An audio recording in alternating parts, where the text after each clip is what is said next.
What's up, everybody? It's Spontaneously Pickled here, and today we're going to be going over today's Monday Night Raw for the September 25th, 2023 episode. Now, you might see that my scenery is a little bit different today. That's because I'm recording in my room. I haven't had a chance to go to the studio, and this is also going to be a fairly short version of it because of the fact that I don't really have a lot of time to record the full episodes that I usually would do. So do bear with me if the quality is not the best today. It's just, this is a rush video, so I'm just going to suit it out. So let's get started, my Pickles and Picklets. Raw basically starts off with Cody Rhodes, and he finally gets to talk a little bit about Jey Uso and why he brought him to Raw.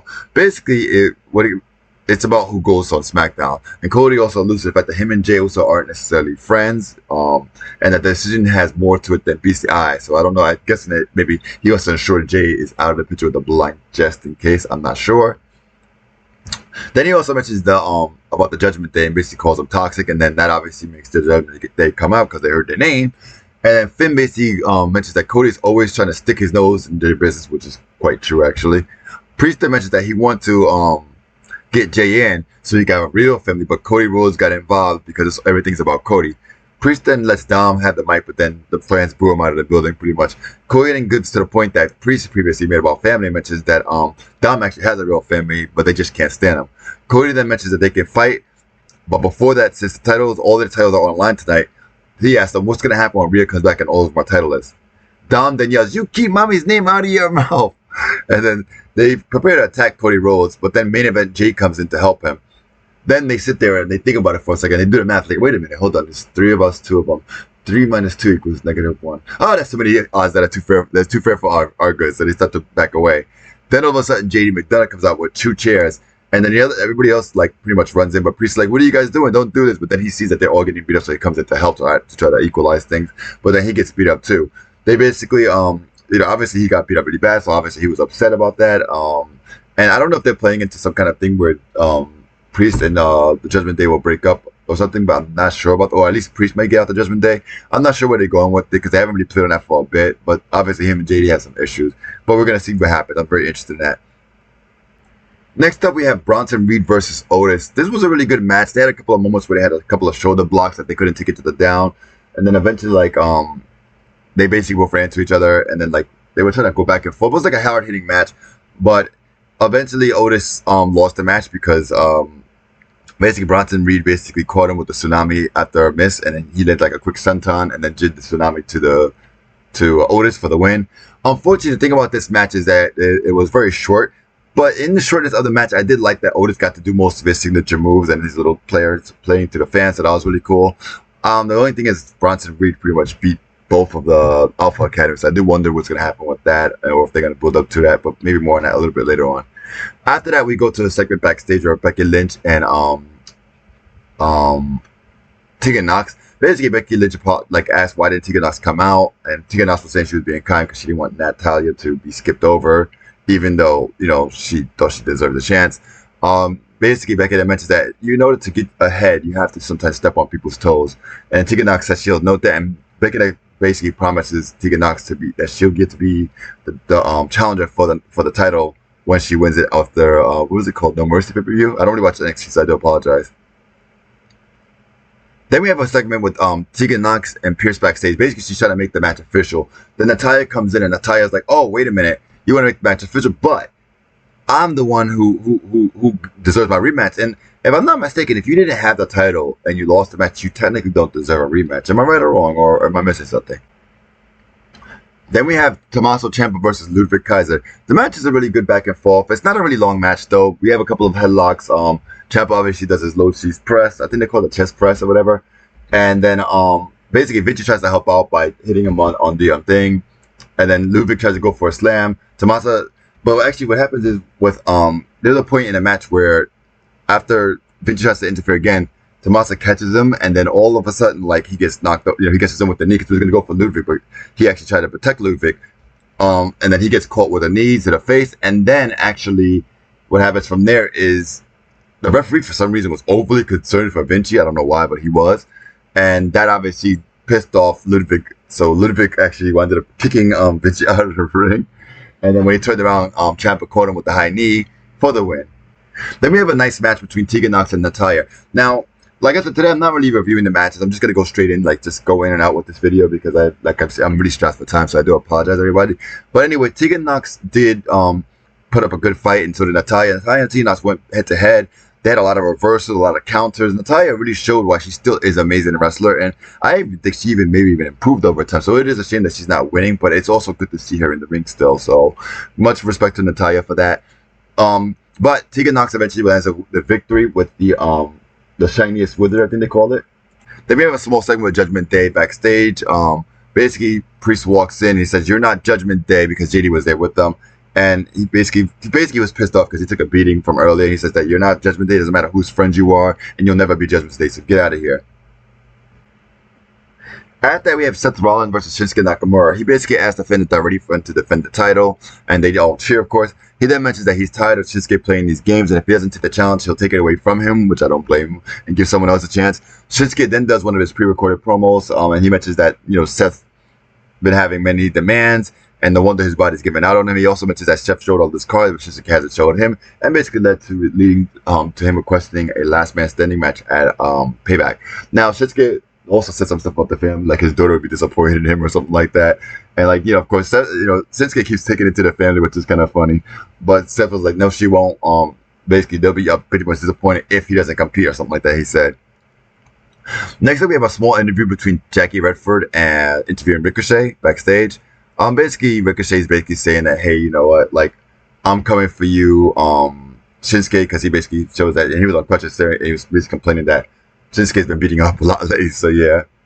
Afterwards, we have a match from Dominic Mysterio versus Dragon Lee. Now, this match, oh my goodness, like, this match was highly competitive. We had Dominic really showing how good he really is in the ring, because I haven't watched him on NXT, but you don't really get to see how good he is in like on Raw typically for some reason. I don't know, I feel like they don't really show it. But this match, you can see like he does have some luchador background. They did a lot of reversals.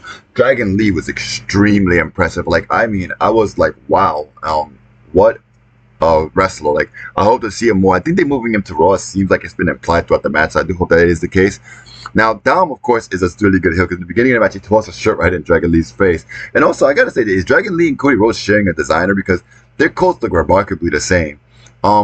I gotta say that. Also, there was a really cool spot that Dragon Lee did with the like he did like his like agile turnbuckle combo, like where he did like a bunch of kicks, jumped them. It was really cool. And even at one point, he ran to Dom and like did like a like from the inside of the ring, but he flipped it and did like a hurricane to the outside. Like, this match was really good. And honestly, I think out of all the matches tonight, this might have been the candidate for the first or second match. I gotta say, first or second best match of this night. So that was really cool to see.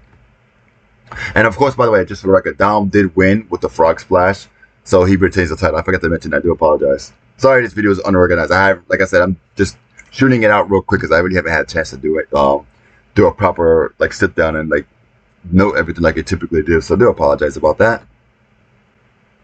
Next up, we have Jackie Redford interviewing Sami Zayn and Kevin Owens. Basically, she I forget what she asked them, to be honest with that. Like I said, I really didn't know this match. But basically, Kevin Owens was basically much like, I don't really care about Jey Uso. I think that's what she was asking about Jey Uso's situation again. Sami Zayn was like, no, it's not about Jey Uso. It's about us two. Us being together, going through everything we've been through all these years, and getting to the biggest stage of winning tag team champions. And then pretty much, he was like, hey, KO, you have anything you want to add? KO was like, no, I just want to bust some heads. So basically, he just wanted to go out and fight, which is typical of KO these days. Then we had a segment with Nia Jax and Michael Cole. Basically, she told us that she's Nia Jax, which we already know.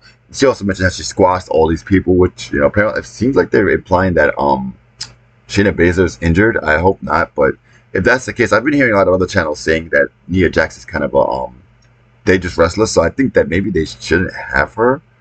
I mean, I don't know. But anyway, so it comes out and mentions, yeah, you squashed me, but my back was turned.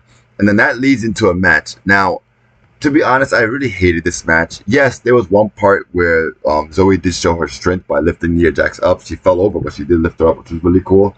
And, it's like, I get making Nia look strong and dominant and stuff like that, but at the same point, do you have to do it at the expense of all your big superstars? Like, it just makes them look weak and her look extremely strong, which I get. Yeah, you're achieving your goal of making Nia Jax look strong.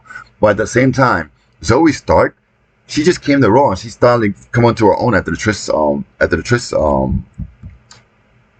like era, as you recall, I guess. I don't know what to call it. Sorry about that. So after the story panned out, she started going on her own and doing her own thing. I just feel like this is just really taking away from the other superstars. So I'm not really a big fan of that. And like I really feel like if they wanted to make Nia Jax dominant, she could have just beat local talent. But anyway, they had a fight and she won, of course, with the what is it? The Annihilator, and that was pretty much that. Next up, we have Brian Saxton interviewing Jey Uso. Basically, Jey mentions that he's not looking for any more groups because he was asking about the Judgment Day, and he's not into those taxes anymore. He mentions that he'll keep an eye out for Judgment Day to make sure that there isn't any shenanigans in tonight's match. Then we have Miz TV with Drew McIntyre. Basically, the Miz asked about Drew McIntyre, saying hey, we have a lot more in common, and why are you being this way? Is there something you're not telling us, kind of thing, some kind of implying a heel turn. And Drew mentions that basically it doesn't really matter. He was kind of dismissive on the answers. And then one thing that really made sense, and I gotta say, I forgot who said it. Like I said, I really wasn't taking notes, but wanted to mention that Jay deserves that. I like Jay, but I do understand why the wrestlers would feel like he does deserve to not be protected. But there's a lot of play right now on the fact that Drew didn't help him, and obviously that's gonna come into play a little bit later on as well. Also, after that, we have the New Day. They come out basically, and then they talk about they make a lot of S3-actual innuendos about Drew McIntyre, about how basically he's a coward, except but while saying it in a very implied manner of S3X, so to speak, and basically saying that he doesn't help out people anymore, and just he shrank, so to speak, things like that. That also was a match. They said it was kind of weird. They from what I understand, it sounded like they said the match was already set, but then they said, oh, they did that meet that official just now. So I don't know what was the real story with that one at WWE, but basically it was Kofi versus McIntyre. This was a really competitive match. I really liked how they both got a chance to shine in the match, which I think is very important. Now, obviously, Drew did not really look at any point like he was going to lose the match, in my honest opinion. Of course, Kofi did land the SOS, but it's obviously that wasn't going to be enough to beat him. And basically, Drew landed up the Claymore out of nowhere. It seems like when you have this countdown thing, it doesn't really work anymore. So the Claymore out of nowhere won. And then after that, we had the Viking Raiders Ivar actually came out with Valhalla and attacked Kofi Kingston. And then basically Drew just walked off. And he looked, then he just walked off. So basically they're really playing on the whole idea of Drew just walking off when basically attacked. But I also agree with what Wade said. It's not Drew's responsibility to protect them, technically speaking, right? So I don't think he was wrong on that, to be honest with you. So, totally making sense. There was a small backstage segment with Alpha Academy and Ludwig Kaiser afterwards. Basically, Otis seemed disappointed about losing to Bronson, and Gail mentions, hey, that's okay. We're going to take our time and review the matches and see what we did wrong so they can maybe overcome Bronson Reed. Ludwig Kaiser then comes in and says that they're pretty much embarrassing and pathetic because they're actually celebrating their losses instead of doing like Imperial is doing and holding themselves to a higher standard, which is true, but I don't know if it's going to work out for that stable in the end. And then when Ludwig said that, Maxine made a comment about, for a guy who understands many languages, can't you understand what it means to go away? And then all of a sudden, Ludwig was about to say something, but then Gable sheathed him, and then Gable mentioned that he better tell Gunther that regardless of what he's coming for him still, and he will suplex anybody he has to. He'll suplex his way back to the title. Then after that, we cut to a segment with Gunther basically lecturing Vinci. Ludwig then comes in while Gunther is lecturing Vinci and mentions that he ran to Gable. Gunther then cuts him off and says he doesn't care about that. He mentions how they're failing to pretty much do their jobs because they keep losing to these people. And he mentions that for now, going forward, Vinci is going to be Kaiser's problem, and that Gunther's going to be handling this Ciampa situation by himself. After that, we have a segment where Brian Saxton interviews Ivar and asks him to explain his actions, and it was pretty much short and sweet. They basically mentioned that the New Day took out Eric, and now and then Valhalla mentions that it's an eye for an eye. Lastly, we have the match between the Judgment Day and Sami Zayn and Kevin Owens. This match is really cool. It was a lot of back and forth, a lot of close calls. Obviously, I knew that the Judgment Day weren't going to lose this match, but it was still a really, really good match to see them going back and forth. They had a couple of high spots, a couple of close calls, of course. Then eventually, the Judgment Day, of course, had some interference on there, and then finally we had Jey Uso who came out, and then Cody Rhodes also came out, and a little fight broke out. And then all of a sudden, I don't know, for some reason it was weird. Everybody they kicked out. They tried to kick out the Judgment Day and Cody Rhodes and Jey Uso. However, it really seemed like they're really kicking out Cody Rhodes and Jey Uso. I noticed that everybody was focusing more on them. So eventually that happens. Sami Zayn lands a haluva kick, which almost won the match, but then JD McDonough comes out of nowhere and hits him with the title. And then after that, Priest just rolls over him for the win, and then that was pretty much the end of the match.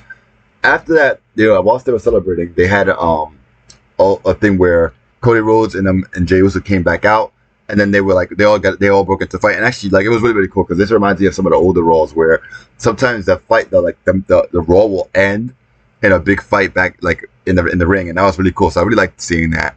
And like I said, I kept this video short, so I do apologize. Kept it more straight to the point. So I do hope that you guys did enjoy this video. And by the way, if you guys do like much more shorter reviews, let me know. I'm always ready and open to the feedback in the comments. So do let me know if you prefer this style. Anyway, in the meantime, that is going to end this video, my pickles and picklets. So don't forget to like, comment, and subscribe. And Spontaneously Pickled is out. See you guys.